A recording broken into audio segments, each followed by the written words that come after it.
Hi everyone, welcome to your lighting. This is Mandy.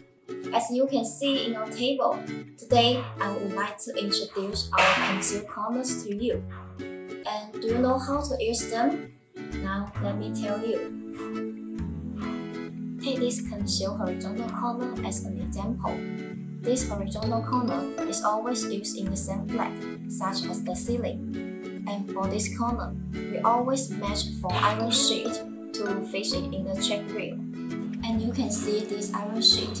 Here are 6 grids, 3 on the side of the corner and 3 on the side of the check reel.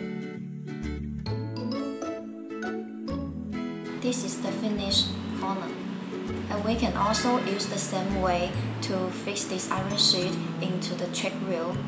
We have another 2 shapes also be used in the same flat, T shape and X shape.